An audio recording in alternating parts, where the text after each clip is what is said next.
Society Matters.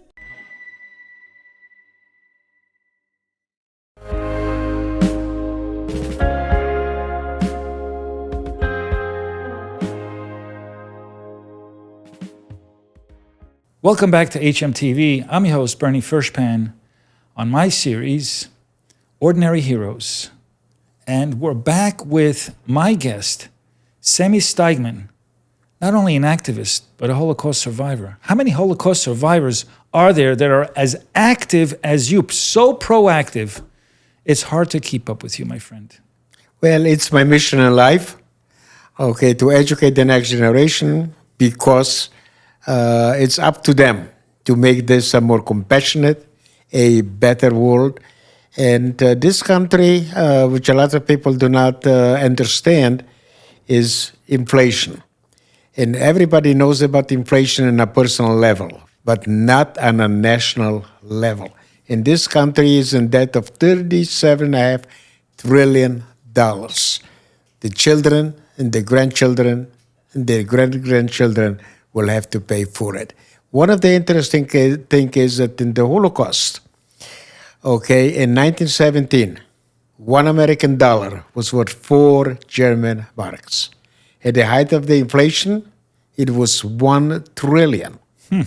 You could have a wheelbarrow full of paper money and you could not buy even a newspaper. They used it to heat up the home. They would burn the money. Exactly. And that's why I teach and I tell the young people not to make comparisons with the past. Yes, exactly. To learn from it, And there is a virus today.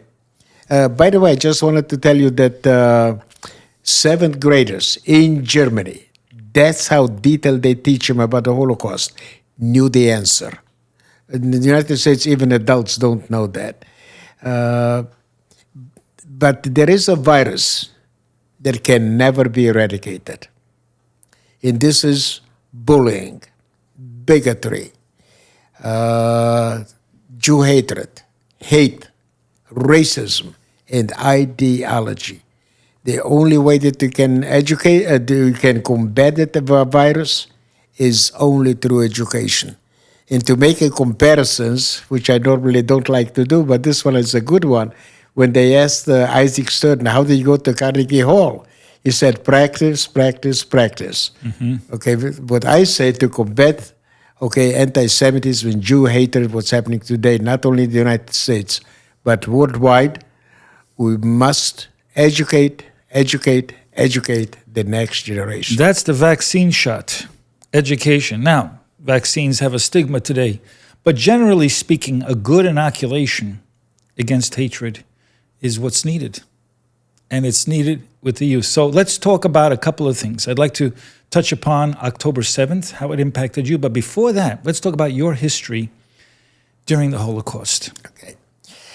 I was born on December 21st, 1939. And in 1941, we were deported by the Romanians, not by the Germans, in an area of the former Soviet Union that was annexed by the Romanian troops. That area was called Transnistria. And the labor camp where I was with my parents was called Mogilev Podolsk. I was only a year and a half. Obviously, I did not have the strength and the skills to do any work. And if you will ask any survivor, how come you're alive today? Almost everybody will say just luck. My luck, as I said in the first segment, was that I was never separated from my parents, subjected to medical experiments, and a German woman saved my life. But let's talk about my parents. They are survivors, because I'm also a child of Holocaust survivors. My father was an orphan of both of his parents. My grandfather died before he was born, unable to take care of of 8 children, because in those days, with very few exceptions, only the men provided for the family. My grandmother decided to take the 2 youngest kids and commit suicide. A stranger saved the children, but my grandmother did commit suicide. So my father grew up in an orphanage in Vienna, and at age 13, he was let go. He couldn't stay any longer. So the experiences that he had to go through helped him during the Nazi regime, and it helped him also after the war when there was not enough food to feed the population. From my father's side, from 42 people, only 2 survived. And like I said before, I never had an extended family. So from 42, only 2 survived. Yes. And It's a normal story. Very normal story. Okay, not the only one. Interestingly enough, from my father's side, I know very, very, very little.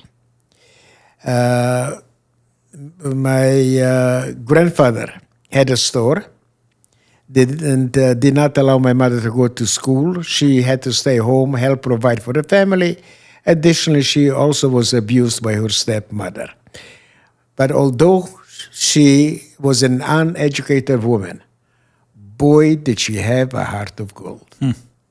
And I tell the young people that whether they like it or not, they have the genes of both their parents. I took my confidence from my father, my sensitivity from my mother. 2 great virtues. Pardon me? 2 great virtues. Yes, yes. The other thing is that in 1961, the whole family went to Israel. And everybody that comes to a new city, to a new country, there is always a moment that stays with them. My first memory setting foot in Israel was seeing a Jewish policeman. Why would such a simple thing make such a Who was indelible chasing a Jewish criminal? Right. Well, I realized that I'm in my own country, a free man. I lived in a communist country. I also realized that for the first time, we were not dependent on the benevolence or cruelty of the regimes where we lived. We will make our own decisions, good, bad, or indifferent. And that's the most lasting memory that I have setting foot in Israel. But at the same time, my first memory was in 1947.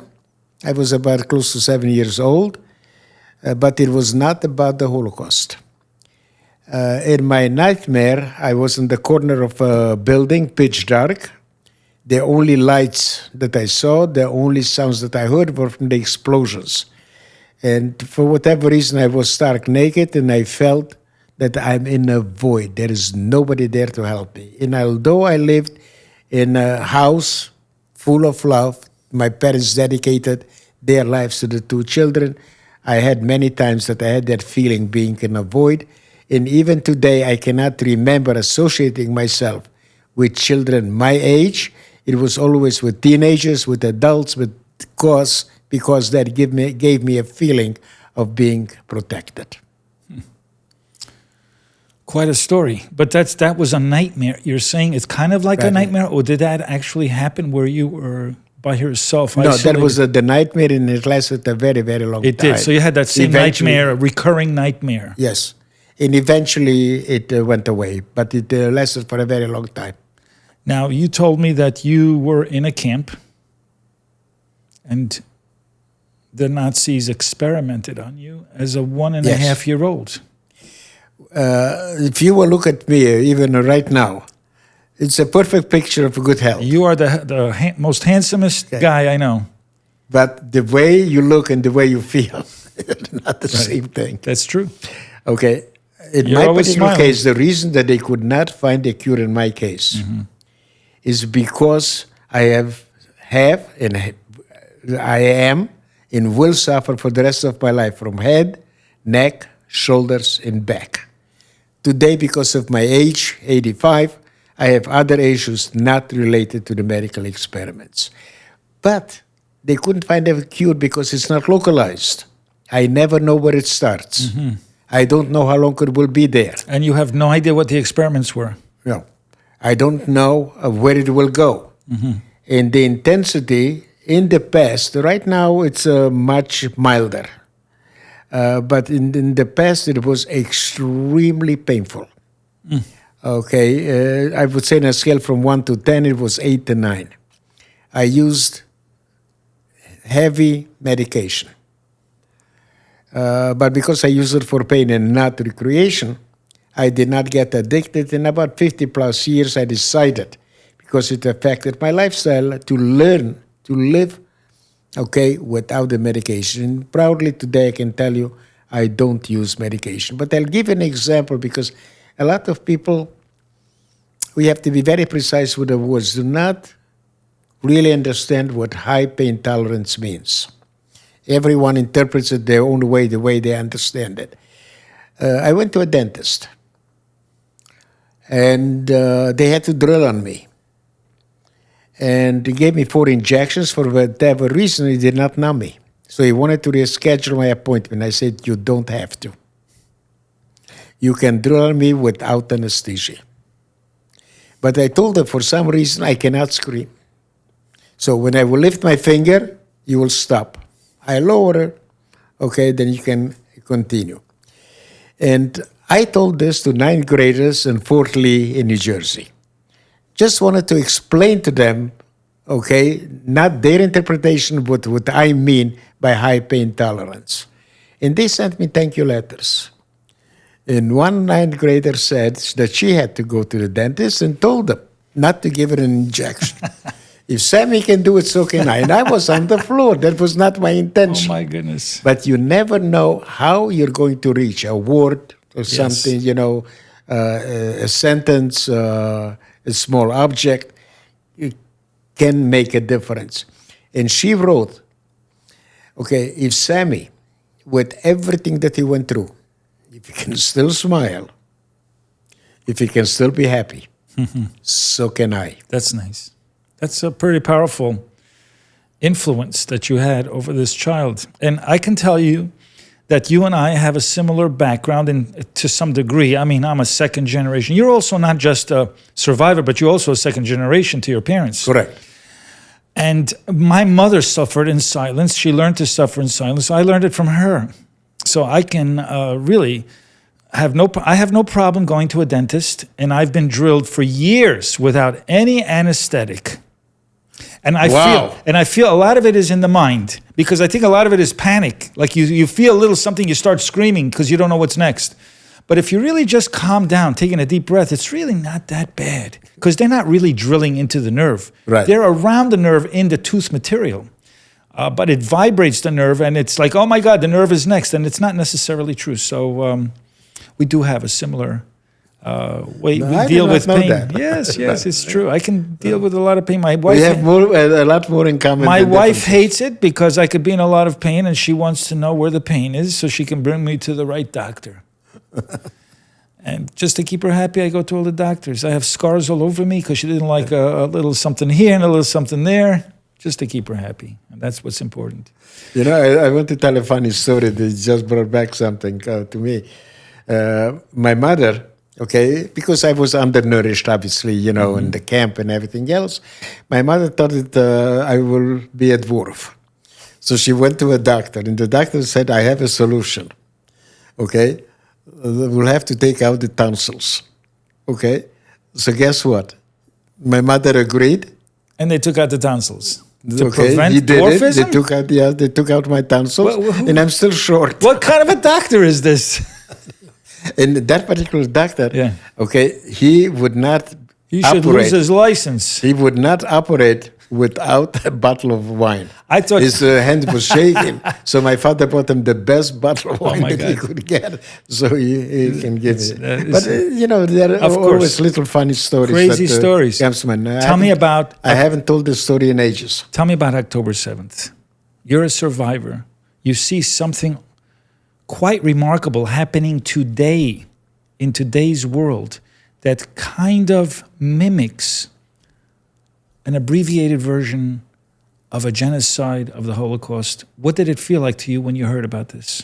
Well, What went on through your mind? number one, I do not make comparisons with the past. All I want to do myself, what I do and what I want to educate the next generation is to learn from the past and to know how to prevent future tragedies. October 7 for me, like for a lot of other Jews and survivors, was something that I never thought that in my lifetime I will see something like that. And a lot of people are trying to make comparisons with the Holocaust. And I say, please don't. Even the Nazis were not that brutal. If you have the need to make a comparison, and some people do, for whatever reason, I say compare it to the brutality of ISIS. Holocaust is a unique moment in history. It was industrialized murder. Okay, they try to hide their crimes and everything else.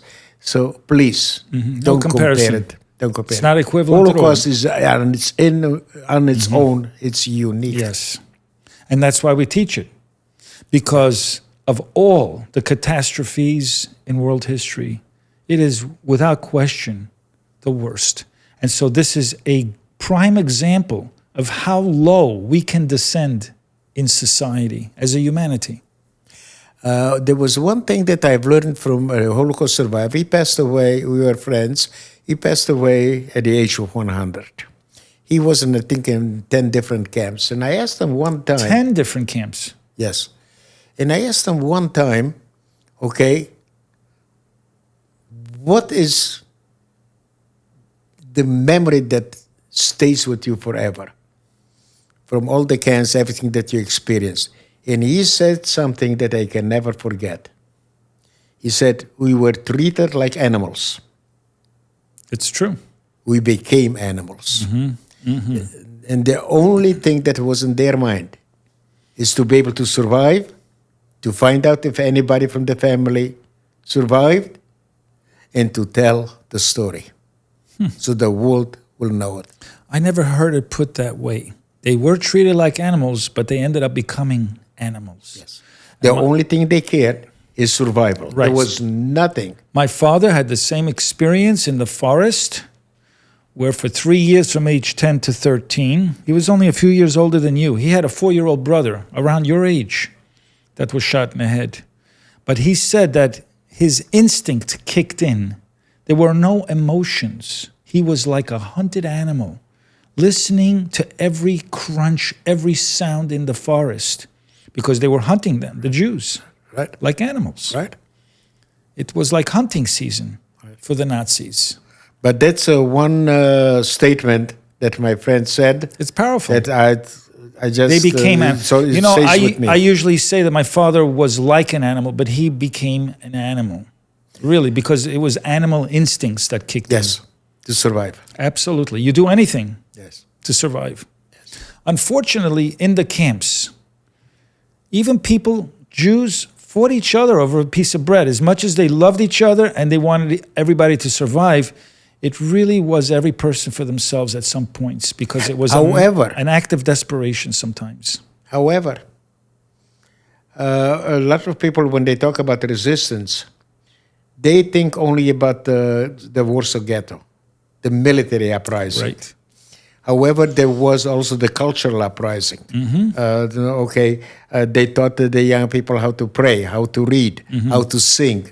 Okay, they had theater, clandestine, but they had all of those things. Right. There was the humanitarian, for instance, resistance. If you saw somebody that was in worse shape than you were, okay, and you had the piece of crumb, bread, you would give it to that particular person. Okay, so there were many forms of resistance. So it's not only the military one. Interestingly enough, for instance, a lot of people were dying of starvation. Imagine yourself that in Yom Kippur, you're dying of starvation, and to keep, your religion, you would fast on Yom Kippur. Unbelievable. Unbelievable. And the interesting story that I like to tell is there was a Nazi, and asked the violinist to play a tune. The Jew did not know what he likes, and he was very hesitant, and he said, Jew, play. Jew, play. Finally, he started to play, and when he finished, the Nazi told him, play again, play again. Do you know what the tune was? What's that? Kol Nidrei. But it was the most haunting melody, okay, in the Jewish liturgy. Unbelievable. Okay. What's the next year like for Sami Steigmann? Well, the only thing that I live for, what is really important to me, is to educate the next generation for as long as I can. And when my time comes, I know, I feel very happy that I know in my mind that I made a small difference in this world. Very good. And What do you want to do more of this coming year?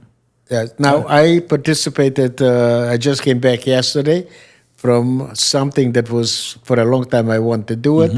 And that was the Kufai Summit, Christians United for Israel. When I lived in Israel for a very long time, the Israeli government did not want to have anything to do with evangelists. For whatever reason, it makes no difference. But interestingly enough, I always advocated, because we are hated worldwide, especially right now what's happening in the UN, where it's a cesspool of anti-Jewish hate. I always advocated that we could use all the help that we need, okay, who's offering to us. So I'm very happy that I've been able to be there. They have a membership of 11 million people, okay, and they are very pro-Israel. This is Kufai, that's C-U-F-I? Yes, Christians United for Israel. Wonderful. And they invited you. Did you speak at all at this event? No, I did not speak because it was for the first time. But, okay, somebody that was, that founded, okay, HMTC, okay, Irving Roth. Yes. He was part of Kufai and spoke for them. And I had, how shall I say, I was in a panel with Irving. We were supposed to have a second, okay, panel, but in the meantime, he passed away. So I gave that information to the people in charge at Kufai and use Irving Roth as my introduction. So hopefully for me to continue his legacy, and since they have a lot of money and they have so many membership, to send me all over the world. I'm at the stage in my life that I still have a lot of energy. I will not travel just for the fun of it, but boy, I will travel anywhere in the world when they can arrange for me to speak. I don't know anybody who's 85 and who is as active as you. I know a lot of 85ers that are active, but nothing like you. You're all over the place. Not only that, you answer emails and texts and post on social media. You're a pretty incredible guy. Well, I have to clarify it. Yes. I call myself MD. Okay. Which is? People ask me, what's your specialty? And I say media deficient. No, but you're pretty good with the media. I got to be honest with you. No, the only thing, the real platform. I just saw a reel that you posted on Facebook. Okay, but Facebook, but young people are getting away from it. And they're going mostly to Instagram. Well, you're a youngster. You'll get on the other ones too. Okay, but on Instagram, it's a short version of Facebook's. I don't know how to create. My wife will show you how to do that. She's good at this. I would love that. She's good at this. But she's got to teach me, quite honestly, because I don't even have time to go on social media. That's how busy I am. But Sami, I want to thank you for coming to our museum and for doing what you're doing, because you're fighting the good fight. That's what you're doing for the bigger reason, for the bigger good, for the greater good. That's what you're doing. And I appreciate that. I'm with you side by side. You know that, shoulder to shoulder. I know that. Fighting Bernie, the same fight, and also educating young people, more importantly, because it's their future. They're inheriting this world. It's going to be on their plate, and hopefully they will make a difference. Thank you so much for joining me today. And Bernie, we belong to a mutual to a mutual society. Thank you. Mutual Admiration Society. Exactly. Absolutely. That's, and at the same time, it's an actual society, by the way. yes. And at the same time, you are my brother from another mother. And Joanne is your sister from another mister. Guys, thank You know you. something? It's good to be able to laugh. So we have to learn from history, but not to be sad. Right. We don't have to dwell on it. Okay, it's just to learn from it and see the signs of today. It's so important. Okay, to combat what's happening. And to combat, it's important to laugh. Even during the worst of times and adversities, people find a way to find some kind of humor to heal. Because humor heals, but also what heals is love and education. And we hope, by the way, this is the 151 or 51st episode here on Wow. HMTV. I think the first episode that we did just before was our 150th episode. So congratulations. It means something, okay? Unbelievable. I did not know that. It's a wonderful number, and may you live till 150. Let's put it that way. Let's go past 120. Thank you all for joining us. I'm your host, Bernie Furshpan, here at HMTV on my series, Ordinary Heroes. Thank you for inviting me, and it's really my honor. My pleasure. Okay, and I hope the young people will learn, okay, and make it a better world. You heard it. Until next time.